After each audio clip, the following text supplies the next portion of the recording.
qui s'en va, sifflant, soufflant dans les Hello grands la sapins verts. famille, j'espère Oh, que vive vous le allez temps, bien, vive j'espère le temps, que vive vous le allez temps. bien par la grâce de Dieu.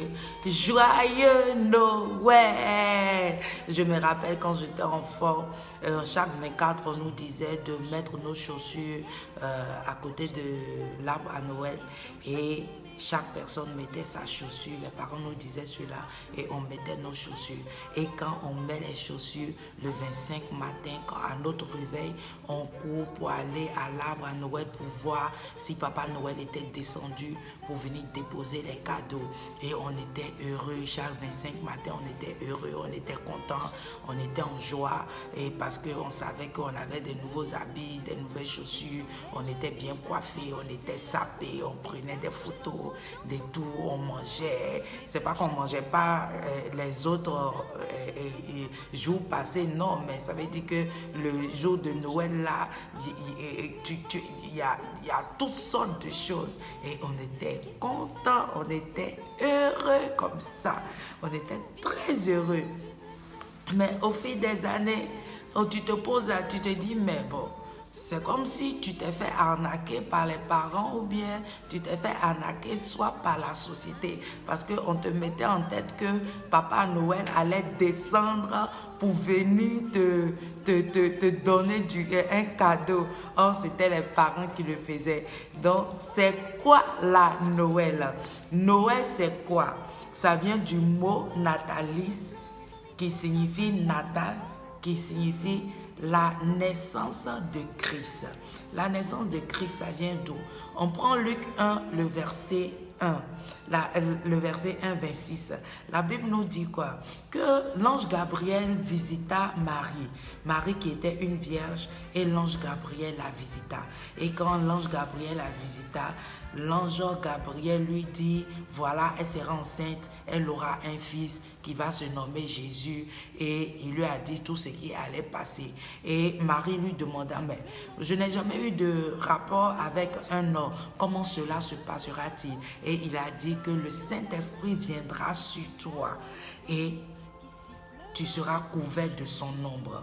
Et la Bible nous dit à la suite de cela, quand le Saint-Esprit est descendu sur elle, et il a couvert de son ombre. À la suite de cela, dans le chapitre 2, et son fiancé avec elle se sont pris pour aller à Bethléem en ce moment-là pour faire, pour se, comment on peut le dire, pour se faire recenser, voilà, pour se faire recenser en ce moment. Et c'est quand elle est arrivée là-bas pour se faire recenser, c'est là que elle a accouché, le moment était arrivé et elle a eu son enfant. Et qu'elle a eu cela, la Bible dit quoi? Que les anges se sont apparus aux mages. Et quand ils se sont apparus aux mages, ils leur ont dit non, que voilà, il y a un sauveur qui est né, voilà Jésus qui est né, un sauveur qui allait ôter le péché du monde. Voilà, levez-vous, allez le trouver, il est dans tel endroit, voilà comment il est couvert, voilà comment il est présenté. Et les mages se sont levés avec des cadeaux, avec des présents et ils sont allés vers Jésus. Et quand ils sont allés vers Jésus, ils ont vu que ce que les anges avaient dit était la réalité. Et ils ont déposé les cadeaux, ils ont déposé tout ce que ils avaient comme cadeau, comme présent, et ils ont donné cela à Jésus-Christ.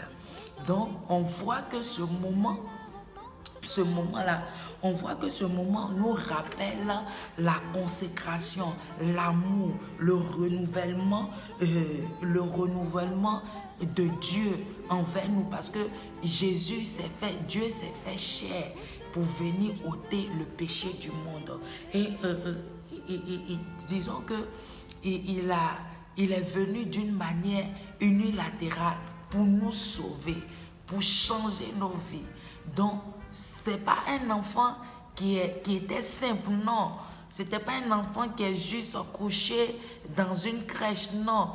Il n'était pas simple, mais c'est l'agneau de Dieu qui est venu ôter le péché du monde. Donc nous devons l'adorer avec grâce, avec merveille. Et quand on voit dans le chapitre 2, on voit que les anges étaient contents, les anges étaient heureux parce qu'il y avait un nouveau-né qui était là. Si les anges même adorent le Seigneur, ils chantent, ils donnent des merveilles. C'est pas nous les hommes on ne va pas donner les merveilles, les joies à Dieu. Et c'est pour cela que le 25, on fête la naissance de Christ. Même si le 25, ce n'est pas vérifié, mais le 25, on fête la naissance de Christ. Parce que ce n'était pas un enfant qui est simple, qui était juste couché, ou bien un bébé qui était juste couché dans sa crèche. Mais c'est l'agneau de Dieu qui a ôté le péché du monde.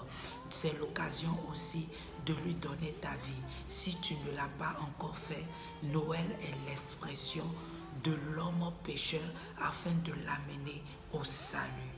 Donc c'est très important que tu puisses donner ta vie à Christ. Si tu ne l'as pas encore fait, je t'invite ce matin à le faire, à donner ta vie à Dieu, à donner la vie à l'agneau de Dieu qui est venu ôter le péché dans ta vie, qui est venu ôter le péché dans ta famille, qui est venu ôter le péché dans tous les aspects du monde entier.